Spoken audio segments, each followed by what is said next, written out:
PWF Empire is live. Thank you all for tuning in this Wednesday as we discuss the latest goings on in WWE. This is the second week into this brand extension, so there are a lot of topics for us to discuss. And I'm Jay, and I'm joined on the hosting panel tonight by Lucas and Evan. What's up, guys? Are we in another universe, Jay? What do you mean? Well, with Raw and SmackDown, man, the sudden change. Oh, well, I don't know. Is that a good change or a bad change?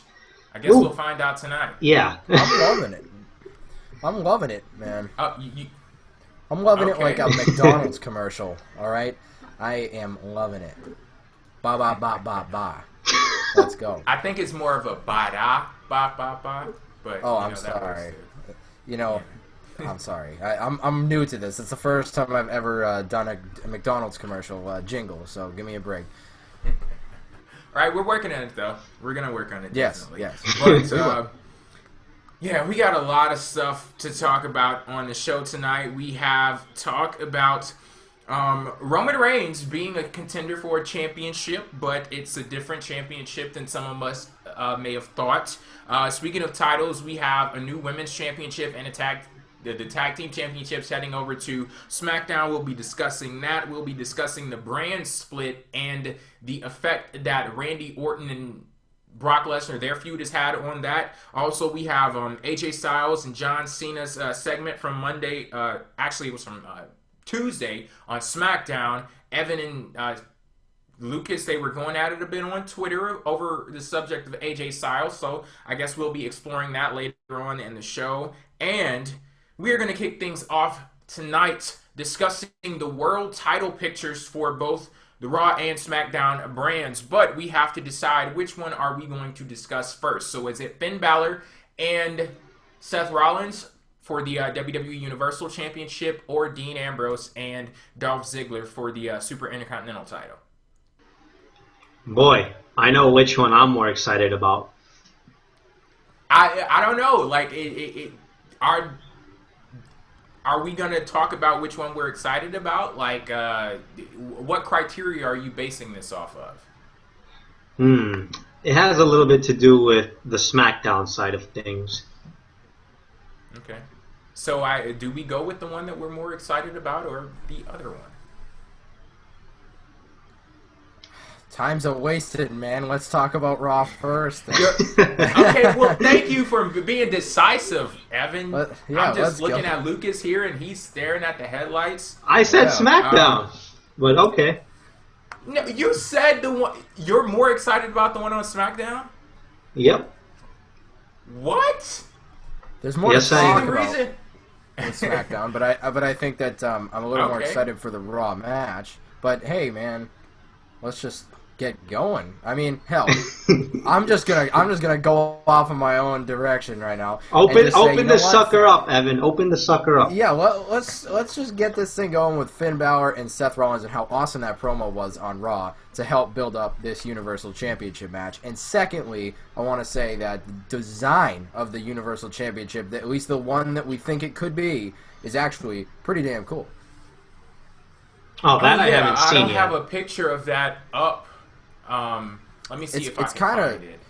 Yeah, while you're doing that, I just want to say I think it kind of reminds me a little bit of the Winged Eagle title from the 90s, which is really exciting. Yeah, the early 90s, before the Attitude Era. Yeah, absolutely, and it was like, man, this is a really nice-looking championship. So even though I'm still not loving the name, I gotta say that if it looks that good, I cannot complain right now. And then secondly, with this whole Finn Bálor and Seth Rollins promo, I thought it was absolutely great. It was well executed. I think what both guys had to say made plenty of sense.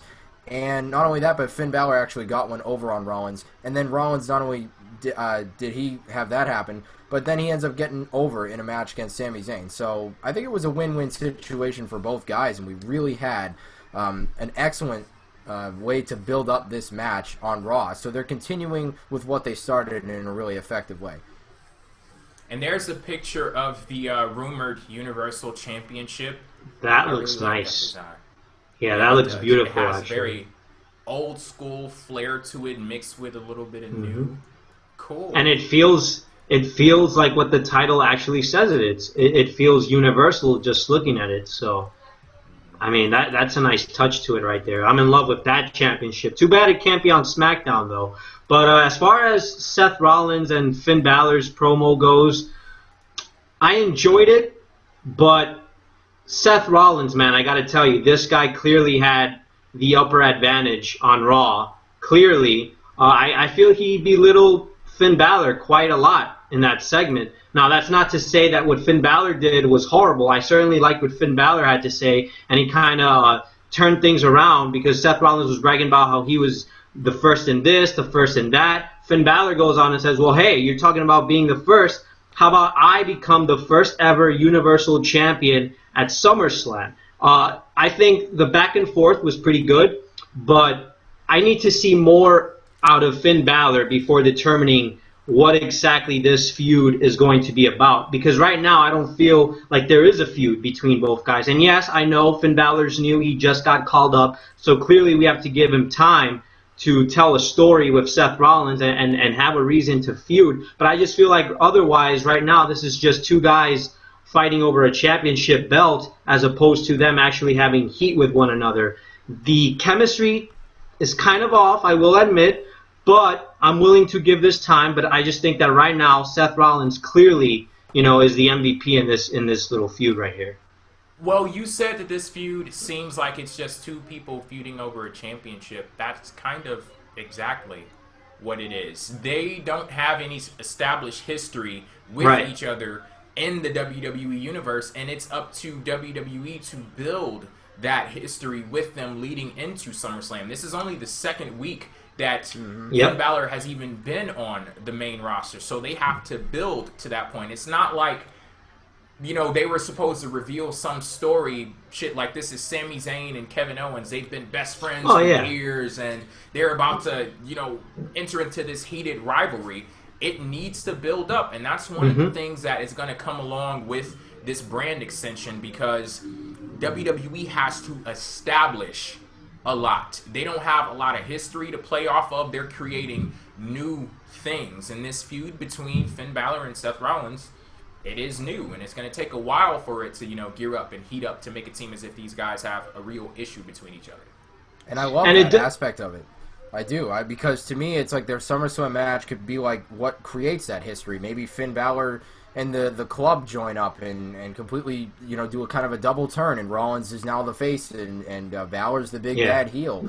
They could do a couple of really cool things there. So to me, I really like what they're doing, and I like that Seth Rollins belittled him because he is brand new. He's a newbie. He's a rookie. He should be getting shit like that. Rollins is going to basically say, hey, you're going to try to come up from NXT and take my spot that I've established and I've earned? Yeah, I don't think so. So I thought that promo was just so well executed. Yeah, it was a really nice exchange between both guys, and the way that they played off of each other and the things that Seth Rollins said and the way that Finn Balor responded to them, it was a nice outing, but I still need to see a little bit, actually a whole hell of a lot more from Finn Balor on the road to SummerSlam, because they have a lot of building to do with that character, and you can't within a little bit of time too. Yeah. You can't just rest on, hey, the guy's good in the ring and everybody is going to accept him. I know that on this island of storytelling, I'm here by myself, and I know, I think I saw him in the chat. He loves to get on me because I forgot his name, but he says, if I had a dime for every video that Jay didn't mention where he liked storytelling, I'd have 0 dimes. I have to continue repeating it because you guys need to understand the reason why I watch. Like, for you to watch me talk about wrestling, you need to understand why I watch wrestling, and it's because of storytelling, and we need to find out who Finn Balor is and what motivates him in the ring, and that's something that it needs to happen, and I kind of hate how we didn't get it on Raw, but the segment that we got was still good nonetheless. Yeah, this is more than just a wrestling match at SummerSlam, because as you said, Jay, this is a big build-up to a big pay-per-view, so they have to work fast. I'm not saying that I want to rush them, but when you look at the calendar, they only have like 2 or 3 more weeks left to really tell a story here for Finn Balor and Seth Rollins. They really have to get that establishment going. Now that the rosters are separated, they have 2 different shows. They really have no excuses now to, you know, bullshit around. They really have to get straight to the point here with a guy like Finn Balor, and it's important to tell his story, tell us what kind of character to expect from him on Monday nights, because heading into SummerSlam, a pay-per-view that everyone is going to be watching, people want to know who this guy is. It's not just about, oh, he's good in the ring. No, people are going to watch SummerSlam, and you have to tell that story right away. You have to give us a reason to say this guy is going to be an attraction every single night on Monday Night Raw.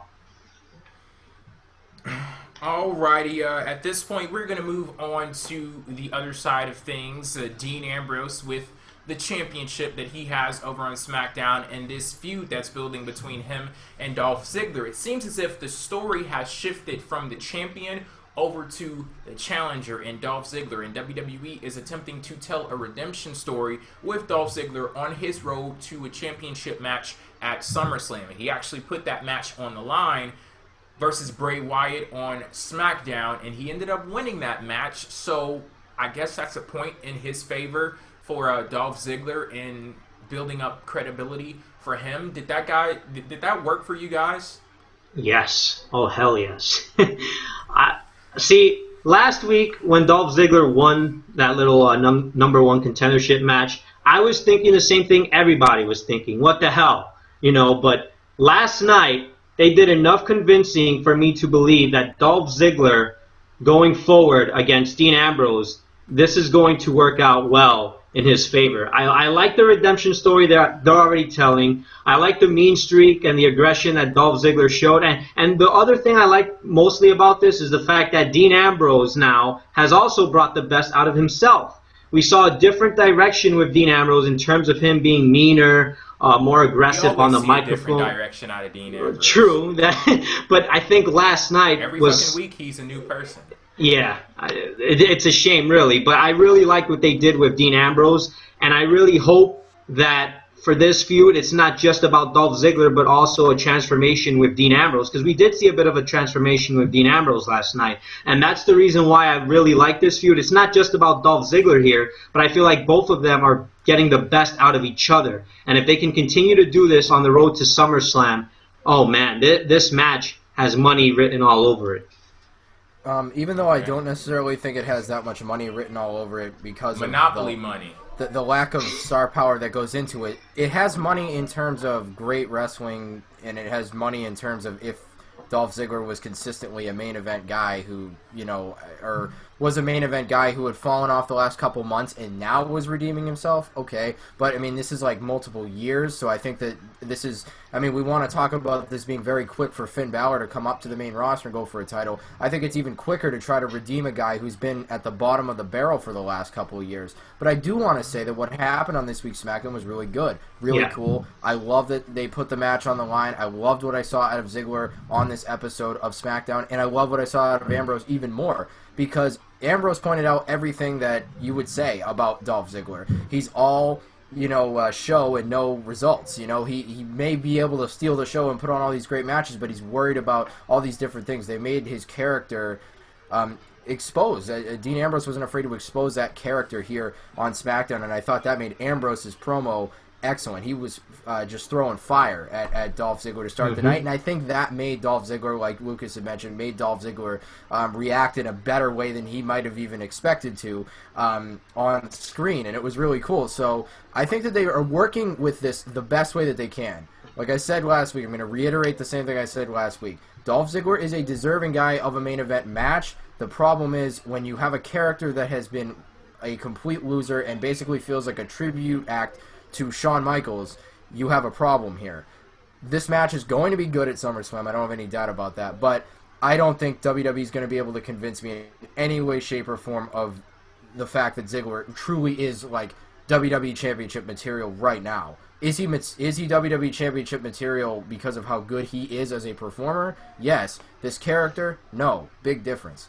So you wouldn't say that? What I thought was interesting about this segment was starting off, it was a little rocky because it's as if You know how with Daniel Bryan and Kane with Team Hell No, they did the whole arguing over who's a tag team champion thing.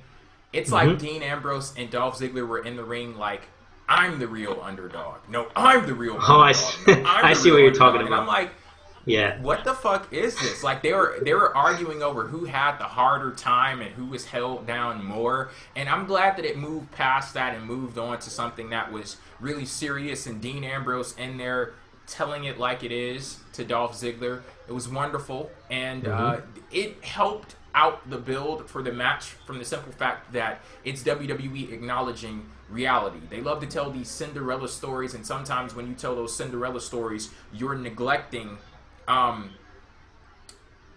you know, the bum part of it. You know, like Cinderella wouldn't be as important as she was if we didn't tell the story of her scrubbing floors and being mistreated and shit like that. So you have to tell the origins. You have to, you know, acknowledge the reality of the story. And I'm glad that they're acknowledging the fact that Dolph Ziggler, you know, is a bum. And that's very important for me heading into this match at SummerSlam. Yeah, at least they're admitting the fact that this guy's character has been down in the dumps for a while.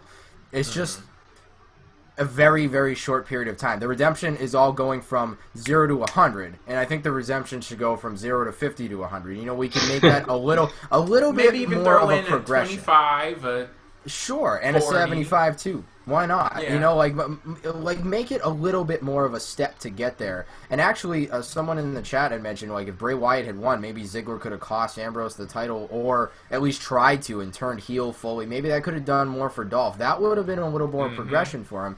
Might have put more of a fire under his ass. But the problem is, if Bray Wyatt gets the match, I have the same type of dilemma, because this is the same guy who's lost and lost and lost and lost and lost, and I still don't take Bray Wyatt that seriously in a main event scenario either. So I can't really sit here. I would be hypocritical to say that Bray Wyatt is more deserving than Dolph Ziggler of this match, because that's, like, character-wise, not performer-wise. I feel like, again, I always say this over and over again, because if I don't say it, I feel like there's people who will be like, oh, he's saying Dolph Ziggler's not good. Like, that's not what I'm saying. I'm saying the friggin' character isn't main event worthy right now. That's WWE and their booking, not Dolph Ziggler or Nick Nemeth. Can I just say this, though, when it comes to Dolph Ziggler? I find it funny that so many people have bought into the whole show-off and stealing the show thing, specifically because it's a gimmick of his, when in all actuality, I wouldn't put Dolph Ziggler on the level of someone like a Sami Zayn or a Kevin Owens or a Cesaro, who are really top tier workers in WWE. I think a lot of what Dolph Ziggler does, it looks visually appealing, but most of it is on the side of him getting his ass kicked, and most of it has to do with his ability to sell. And I think that a lot of people are buying into this whole show-off thing for him, and they're over-exaggerating the potential for this match to be oh so amazing. And it kind of sucks that that's what everyone is jumping on to excuse the fact that Dolph Ziggler hasn't had much development going into this. So it's like, if that's what you're using to excuse his lack of development and build, even that kind of falls short a little bit. That is a good point. But wouldn't you guys say that after last night, they are in the right direction in terms of building Dolph Ziggler? This is the most serious I've seen Dolph Ziggler in his career. I don't know what it is, but something about last night, and I see Jay there just like sighing, but I'm telling you, man, this could be something that turns out to be great for Dolph Ziggler. And Evan mentioned something earlier amongst the line of turning him heel. That could very well still happen because we did see a darker side in him and rebelling against Shane McMahon and Daniel Bryan, and like, oh, you guys don't believe in me and this and that. So who knows what this could turn into? And even Ambrose was showing signs of, like, you know, being a jerk last night. So This is why I like this storyline right now, because it has so many different directions it could take. We don't know what to expect next.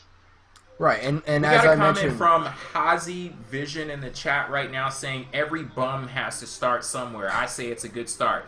Bums have to start somewhere. that somewhere is not the world title picture. Well, to me, it's not the world title at SummerSlam in particular. If it's the world title at a SmackDown exclusive pay-per-view, I think that plays into the narrative so well of this whole anybody can do this. But when it's like, oh, anybody can come out of nowhere, like this is anybody's ball game. I like that element. Like I think they are playing up to that pretty effectively here. But because it's SummerSlam, I think that's why it's so much harder to take seriously. And then, like I said, I think the reaction is still justified to say Dolph Ziggler's character, the way he's been booked these last couple years, going from pre-shows against Baron Corbin to suddenly main eventing or being a semi-main event for a pay-per-view, it just doesn't add up. And the reaction of saying, what the hell is this, is justified. Because, I mean, if he had been on, like, a little bit of a slump, okay, I get that. Like, you go back to, like, 2008 when MVP went on that big slump.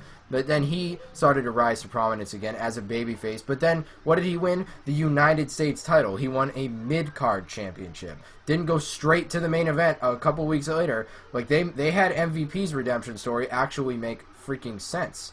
But how many times has Ziggler been stuck in the mid-card scene? Basically his entire career. Yeah, so that's kind of the problem. Like, that's kind of the problem. Like, if you wanted to start from scratch with this guy, it's like he was already in that hole anyway. You know what I'm trying to say? So it's like, would people really care if he had to start from the bottom all the way to the top? Because he was always at the bottom anyway. You know what I'm trying to say? Well, I mean, to be honest, MVP was never anywhere above the mid-card either, so... I just think with Ziggler, it's above him now to, like, contend for a United States championship or an Intercontinental championship to bring back his stock.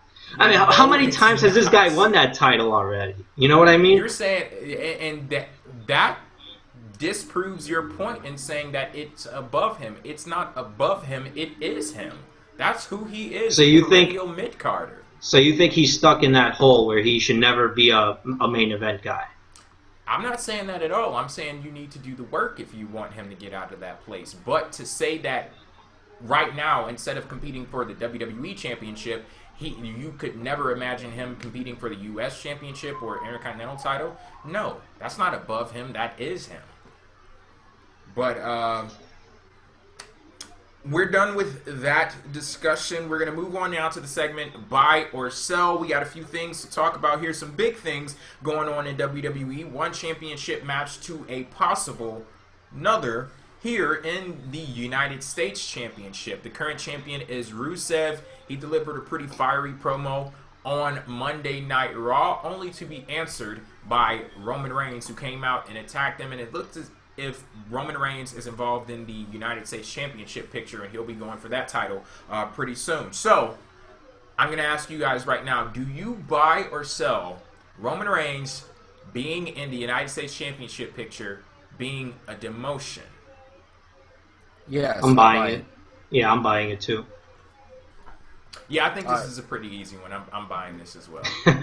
I think it's pretty universal that this is definitely a demotion for him, but I don't think it's a bad one. I really don't, because to me, him going for the United States Championship is going to help elevate that championship, and as a result, you're getting a decent feud. I think him and Rusev will have a good match. I'm not necessarily going to sit here and say that there will be good storyline development or anything like that, but expecting that out of the U.S. title at this point in time is kind of like, come on, yeah, you really expect that?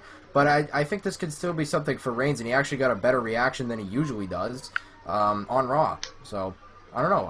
Let's just see where it goes. I mean, I don't know what else Roman Reigns is really going to do at this pay-per-view, to be honest. I really don't know what else he was going to do. It's a demotion. I'm pretty much in the same situation as you, Evan. I think it's a demotion, but it could do well for Roman Reigns to be in a feud with someone like a Rusev. I look at that matchup, and they could do some nice things in the ring. I think there was a point in time where the crowd was clamoring for a match between Rusev and Roman Reigns. I forget when it was, but I remember them like staring down each other in the ring, and the crowd went fucking wild about it. That was a pretty cool moment to see. But yeah, I guess it could be useful for Roman Reigns to get out of that world title orbit with all of those, with all of that like pressure that was on him. Because honestly, that had a lot to do with the reason why a lot of people weren't accepting Roman Reigns, just because he was there and he could be the exact same person that he was during that time in WWE right now, and all of a sudden it's going to be different. But I'm hoping that we get some kind of substantive development out of Roman Reigns here, and it ends up working out well for him. I guess that's all I have to say about it. I don't know what this is going to be, but in its onset, I'm a little intrigued. I'm buying that this is a demotion for him, but I am not condoning it, because I look at a situation we were in a year ago with Roman Reigns, and he was pretty much stuck in the mid-card scene last year at this exact time as well, heading into SummerSlam. If you remember, his whole feud with the Wyatts throughout the whole fall and summer of last year. And I think we had Duke on a couple of weeks ago talking about how there could be a possible redemption storyline for Roman Reigns, and all the good and bad about that. I think we don't need to see that for Roman Reigns anymore. We're past that stage now with a guy like Roman Reigns having to, again, like with Dolph Ziggler, having to start from the bottom all the way to the top. How many freaking times are they going to hit this roller coaster ride with Roman Reigns? I mean, when is this going to stop? And I know this time it's his fault because he got himself into trouble. I get that. But I think that Roman Reigns is at a point right now where he should be in the main event, period. Where he should be in the main event consistently, period. This feud with Rusev could very well be entertaining and cool. I'm not denying that one bit. But is it warranted for a guy like Roman Reigns, a guy that they've been working on so much in the last 2 years, that they've been banking on to carry the company on his back, and for them to kind of risk him having to start all over again? I don't think this is a good idea. And hopefully it's just a one-time thing and not a long-term thing, because if it turns out to be a long-term thing, it ain't looking pretty. But see, I think that's exactly it, though, is that they put all their marbles on him. They put all their chips on Roman Reigns, and then he went and did this. So it's like, should they trust him as a main event guy, or should they believe that we can't be 100% sure that he won't violate the substance abuse policy again? So I can see exactly where their motivation comes from for saying, we're going to just take a step back with him for a little bit. But then who do they have? Do the time. But then who do they have currently, to fill that void that he already had? Well, I mean, there's not a whole lot of names at that list, but right. Again, that's not my issue. That's their issue for not developing a hell of a lot of stars. What position do you think Roman Reigns was holding for you to say that it's a need for WWE to fill it? He was the face of the company. Ineffective face of the company. Yeah, quite. Well, I'm so damn glad that he's out of that position in WWE, and I hope that he never returns to it. That's not to say that I hope Roman Reigns never becomes a main eventer again in WWE. It's just that all of the pressure that comes with that position, it doesn't bode well for Roman Reigns, nor does it bode well for his character, because forcing him into a position that does not come natural to him, or anything like that, it's not gonna work out well for Roman Reigns. So, yeah, I'm hoping that they find a new slot for Roman Reigns out of all of this, and he doesn't return back to that face of the company position. All right, anything more to say about Roman Reigns, or are we good to go and move on to the next topic? Good to go. We're good. Okay, continuing on with Buy or Sell, we have some news from the general manager of SmackDown himself, Daniel Bryan. He announced in an interview recently that SmackDown would be getting its own women's championship, and then I guess you have to assume that it'll be getting its own tag team championship at some point. Now, there are a few options as to what we could do, or what WWE could do in this situation. They could have had floating championships where the women's champion and the tag team champions, they floated from brand to brand defending the title, or they could do what they're doing, or it seems as if they're going to do, introduce brand specific titles for SmackDown, or they could just say, screw you wrestlers on SmackDown, fuck you, you don't get any titles. So they could do that, but yeah, they're not. They're actually going to introduce new titles for SmackDown. So do you all buy or sell a second set of tag team titles and a second women's championship specifically for SmackDown? Sell. Oh man, I've always felt that there's things that having so many championships just does not make things effective. But if we are to keep this completely a brand split, and we are going to completely look at Raw and SmackDown as separate entities, separate pay-per-views and everything, you kind of need those extra championships, because what the hell are the tag teams on SmackDown fighting for, and what the hell are the women on SmackDown fighting for without them? So I'm almost pushed into a corner. It seems like the women on SmackDown are fighting just for a damn match. Yeah, I guess, I guess they are. Oh, some real shade there, Jay.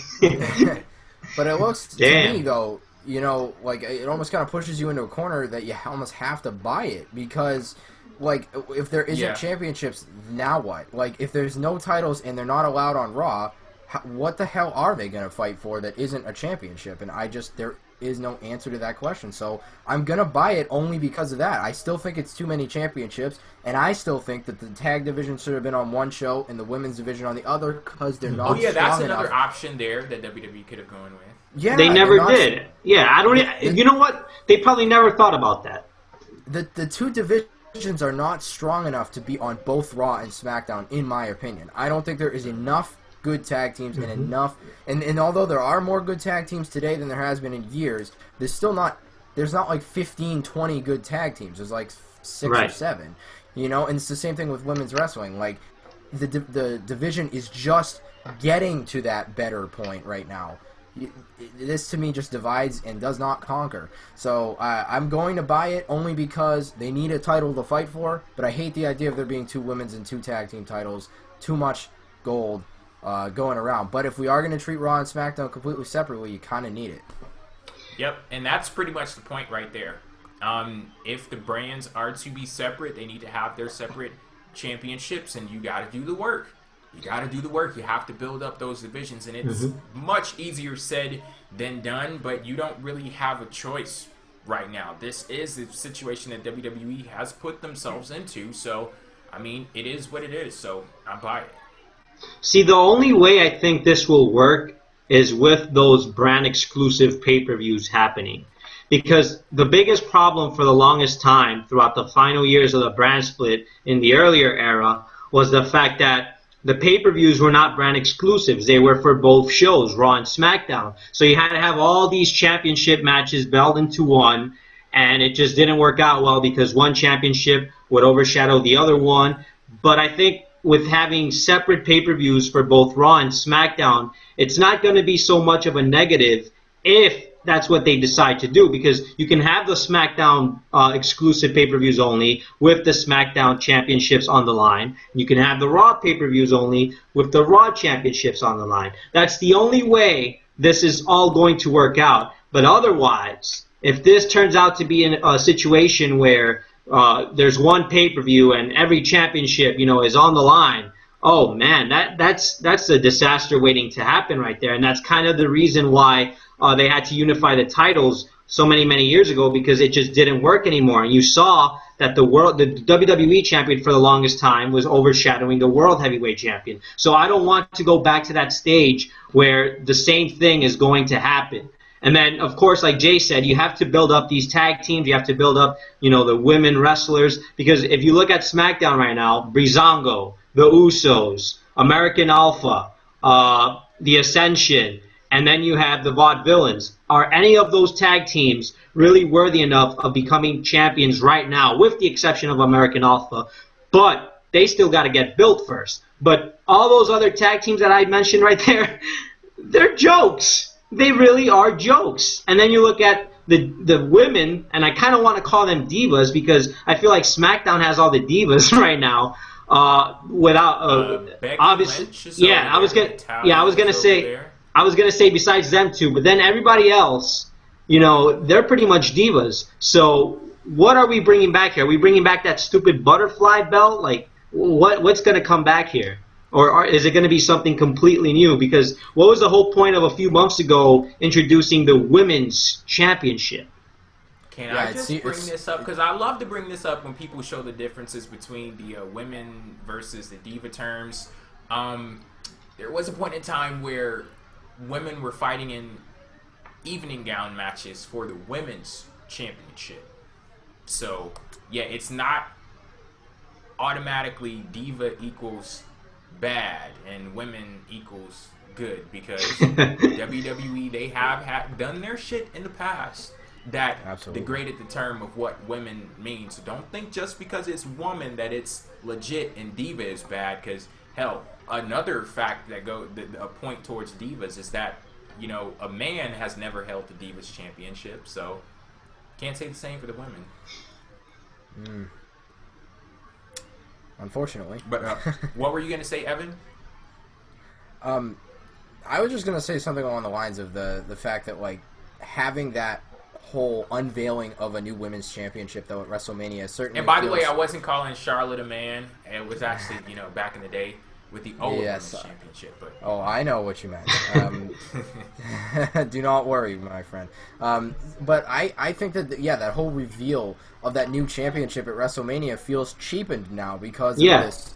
It really does. And this is, like, most of the time, like, I don't have a problem with there being 2 world titles. I've always said 1 world title is still better, but if you're doing a brand split, it makes sense. Again, that's where I'm coming from with this, too. But it's like the women's division isn't strong enough to really match up to that level, you know? Like, the world title, you can have 2 world titles because there's a lot of wrestlers that could compete for a world title. Maybe they aren't built up enough to compete for one, but there's plenty of... What I'm saying is that male side of the roster, there's always going to be plenty of them. Women's wrestling is just starting to really get rebuilt and refocused, and now you're going to split it up. It's like that's almost spreading things too thin, in my opinion. Yep.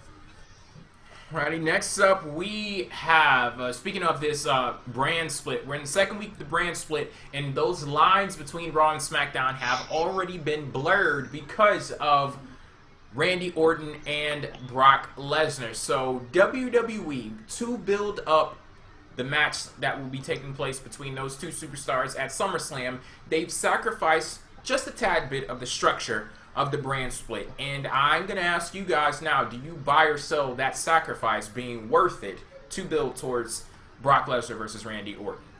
I buy it. I buy that also. It's definitely worth it to me. Yeah, it's beneficial for both shows because, and also what works out in their favor is that both shows are back-to-back nights, which is really, really cool because you had you had Randy Orton RKO Brock Lesnar on Monday Night Raw to end Raw, leaving you with the anticipation of the very next night, waiting to see what's going to happen on SmackDown. So I think that little pattern there works very perfectly. Now, if you were to tell me SmackDown was on Thursdays or Fridays, I would say sell. But because the 2 shows are back-to-back nights, I think it works in their favors, especially since it's live. You know, Orton showed up on Raw. That means Brock Lesnar's going to show up on SmackDown the very next night. I think it's really, really cool for them to do something like that. Yeah, and it works, too, because SmackDown, I guess...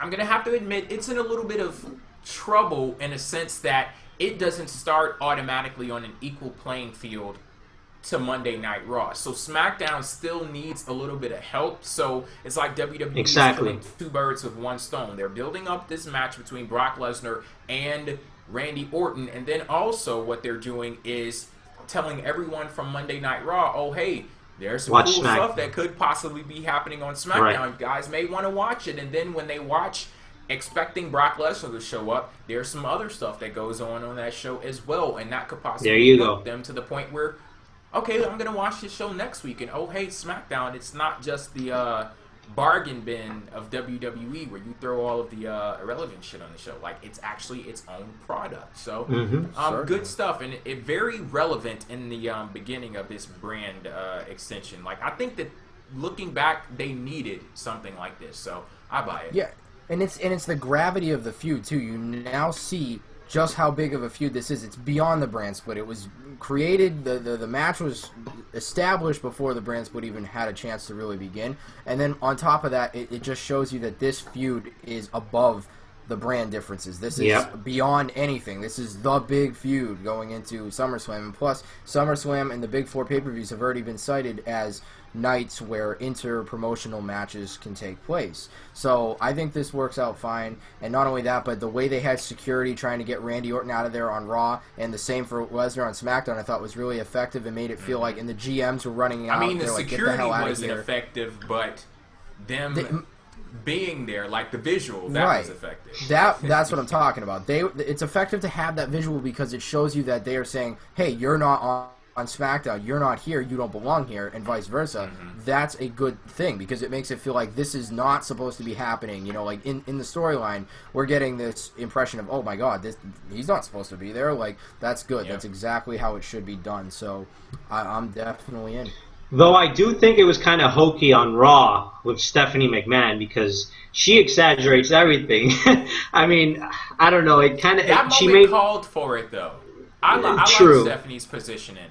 It called for it. But she was just like, you know, the yelling she always does. It was kind of over the top. I don't know. And then you had who was it? Mark Henry wearing the Raw shirt. Like, what is this going to be? SmackDown versus Raw right away? I'm like, that's the cheesy part. Because yeah, that's the cheesy part. showing Raw pride matters. Like, it mattered on the draft show, but it doesn't fucking matter now. And that's something else I wanted to mention because Dean Ambrose, he was talking about blue pride on, I'm down for the blue guys.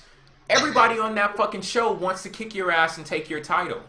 Yeah. It's okay to show pride when you're going directly against Raw, but in the universe of SmackDown, you're public enemy number one. Everybody wants your spot. That's not the time to show pride for your fucking show and shit. With Mark Henry, you're on Raw, fool.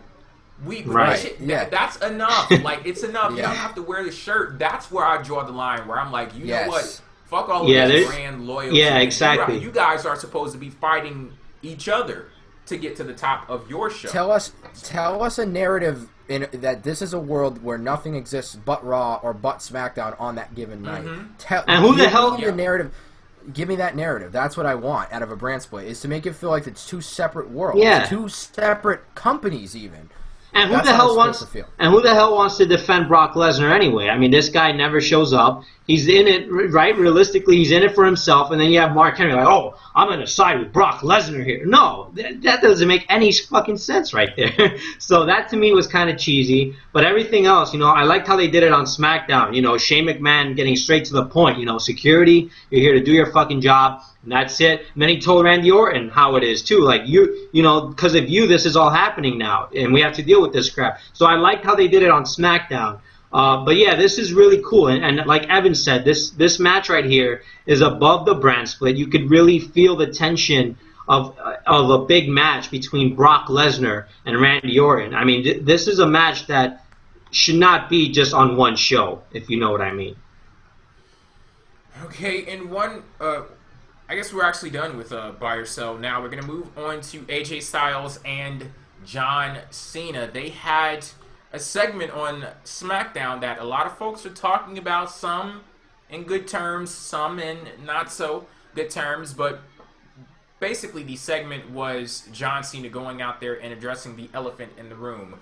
What is going on with him? Is he leaving WWE because he's all over the friggin' place, hosting Teen Choice Awards, hosting reality shows and movie cameos and all of this stuff? And AJ Styles, he was there to ask John Cena a question to set him up for that promo and to also set up a match between the two that will take place at SummerSlam. Now, I didn't really get into your tweets that you guys were going back and forth with on Twitter, so I guess you could explain to me and also the viewers, what was that about?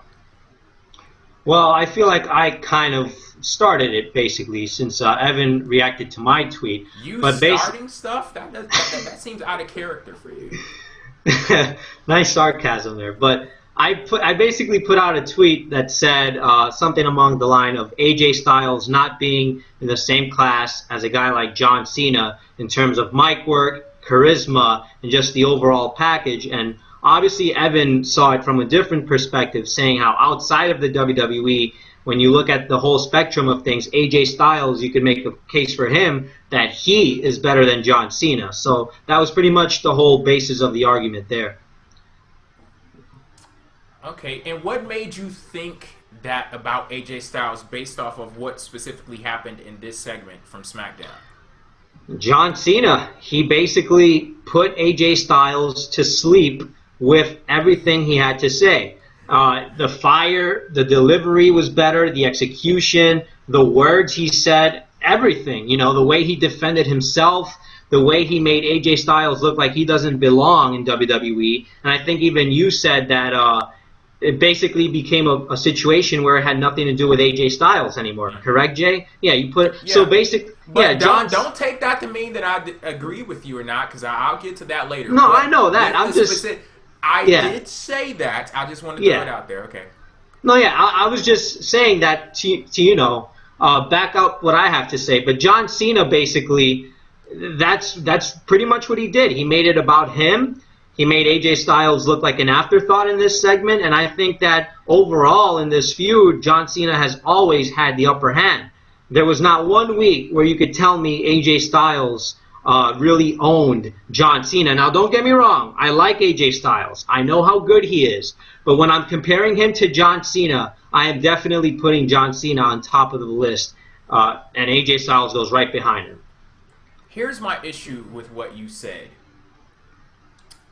And this is the big reason why I didn't like the structure of that segment on Raw, because WWE forced you into a position where you look at AJ Styles negatively based off of what happened in that segment, and it shouldn't be that way at all. It had nothing to do with AJ Styles, but with it having nothing to do with him, I don't look at that and say it reflects negatively upon him and upon his character. WWE just put him in a really shitty position where he was just being taken along for the ride for John Cena. So I don't think that AJ Styles in that segment was an accurate assessment of who he truly is as a talent. Now, when you look at what John Cena brings to the table and what AJ Styles brings to the table, they're completely different. And there are some areas where John Cena takes AJ's fucking lunch money, and then there are some segments of who they are as wrestlers and performers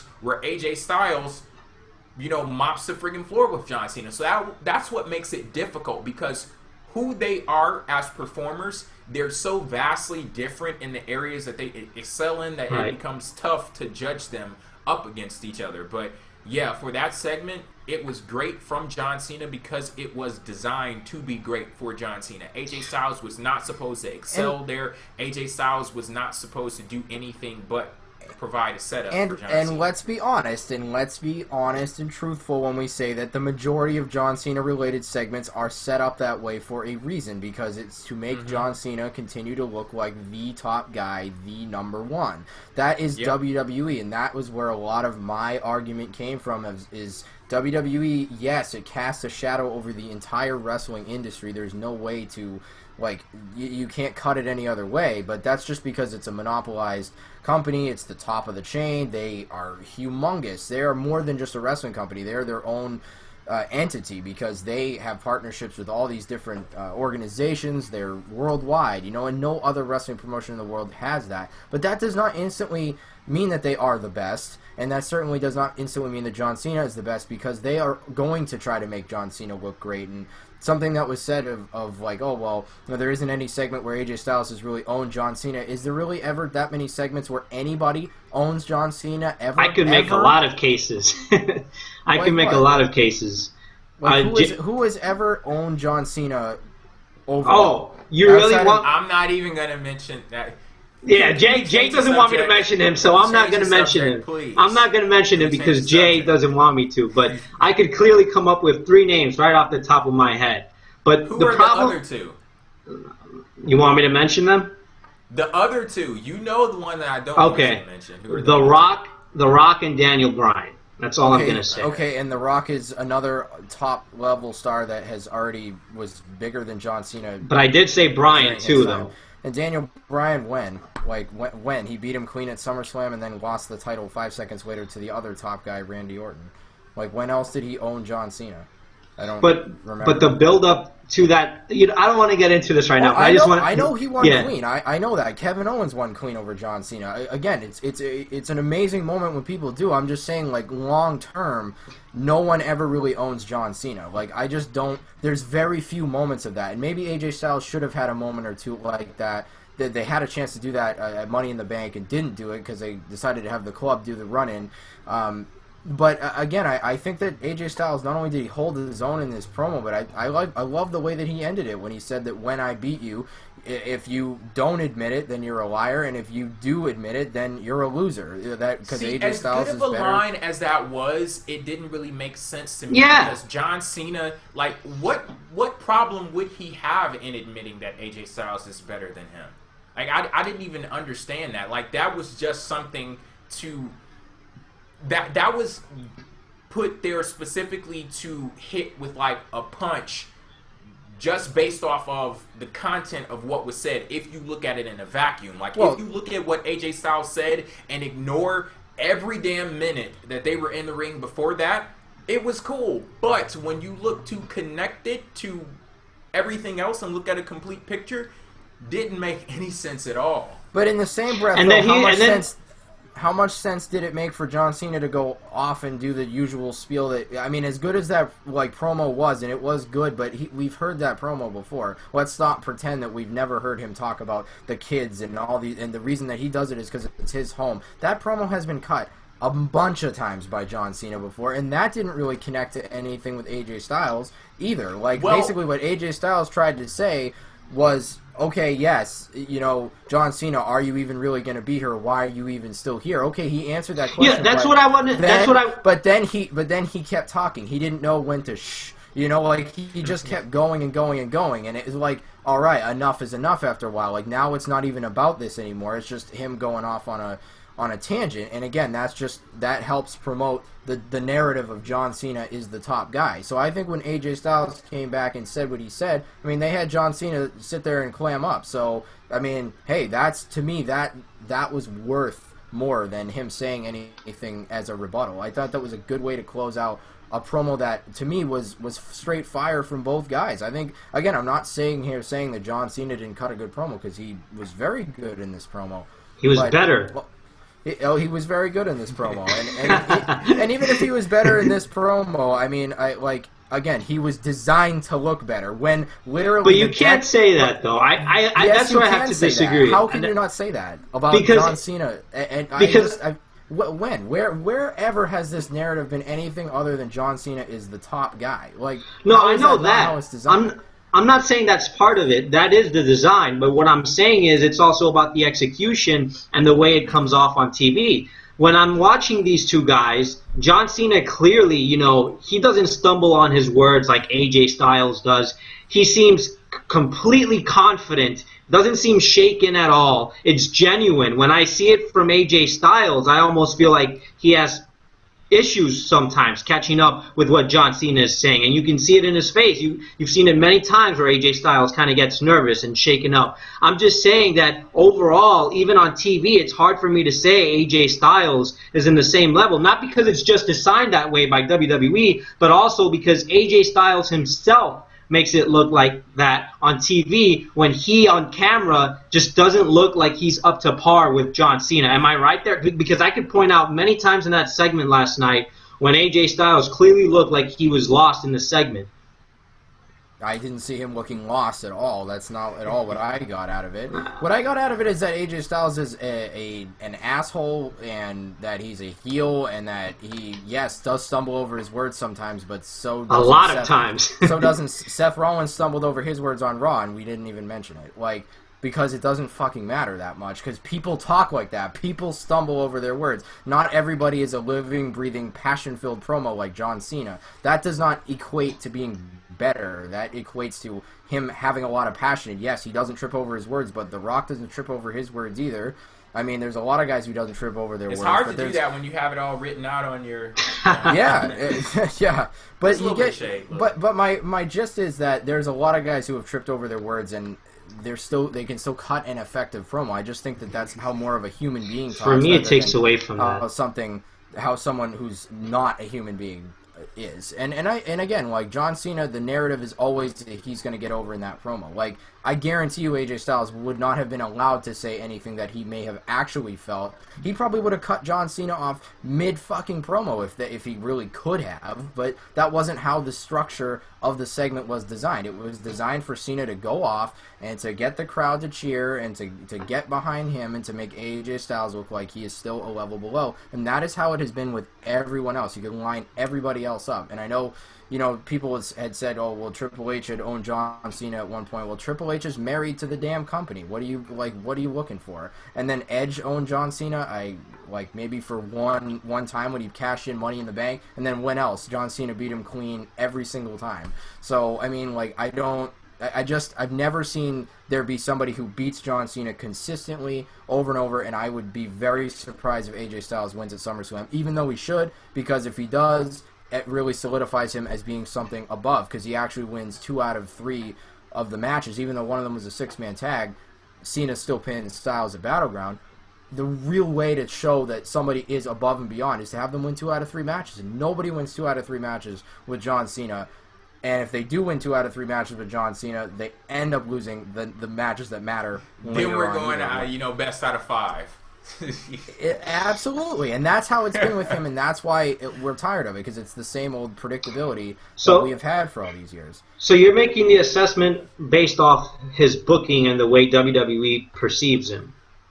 The way the WWE knows he's their top guy, and I don't necessarily even blame them for what they do. I just think that that's how they structure everything around John Cena, not the other way around.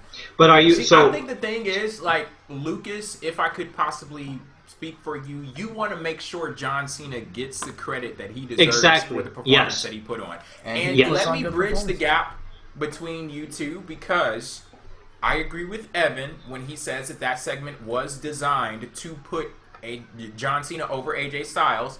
And I agree with you, Lucas, in saying that doesn't automatically invalidate what John Cena brought to the table. Even if that isn't what Evan is saying. But no, it's not. Yeah. But both of those can exist at the same time. It was designed to get John Cena over AJ Styles, and John Cena was friggin' awesome in his delivery and execution.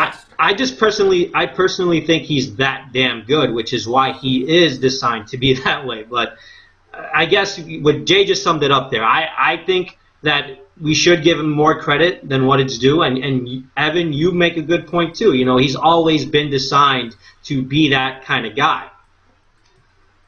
Yeah, absolutely. And then that's why I tried to make a mention of, like, hey, even though independent promotions are small and nothing is even close to WWE nowadays, the definition of being the best isn't just being the best in WWE, at least as far as I'm concerned. And, like, a lot of people validate in-ring work as more than promo work or more than charisma, and that's just how a lot of people see it. I think a blend of all can be the most important thing, but I also think that, like, just because WWE has their top guy as John Cena doesn't automatically make him the best in the world. I've always thought AJ Styles has been the best in the world. I've thought that for several years, though. And Punk was the only other one. I know we weren't allowed to mention his name, but I'm going to go ahead and break that fourth wall and just say that Punk was another guy who I thought was up there being one of the best. But, even he to a certain extent, like, yes, did he get over John Cena at Money in the Bank 2011? Yes, but then the hammer came down on him, too, within the next couple of months, and they made... He still got the best of Cena, though. he got the best of him at times. Again, they'll let you have the momentary things, but you ultimately won't. Like, that was what I was trying to say. Like, there are moments that people have gotten over Cena, but, like, literally that has to happen. That's inevitable. Everyone has to lose some match sometime. But I think that ultimately the reason why you don't see anyone ever really get over him is because they trust John Cena on a level they don't trust anyone else, and that's a credit to Cena himself. Again, he does deserve a lot of credit, and he is one of the best to ever go in a WWE ring. And it's because of his longevity. It's because of a lot of the great things that he has been able to do over the course of 15 years, which you can't say about Stone Cold, you can't say about The Rock, you can't even say about Hulk Hogan. So I will always give Cena his due, but the argument that I have comes a lot from the fact that I still don't think he's ever been or ever will be the best. I just think that he is great, but here that AJ Styles still held his own in this segment But when everything's designed, I look at it this way: when a system is designed to favor one side over another, it's always going to favor that one side, and so he's always going to ultimately look better than just about any opponent he has. Alrighty, guys, that's it for this episode of PWF Empire Live. Thank you for tuning in. There's a lot of content up on the website right now. I have my review of Raw and SmackDown. You have this show, and then we'll be coming back either on, just follow me on Twitter, at PWF Empire, down there, and you'll find out when the show is happening, the show with Cass. And I can see Cass, he's been going off in the chat. I don't know who made him mad, but somebody did, and I guess we'll get a little bit of that on the show that we do, the podcast. Until then, catch you guys later. Peace.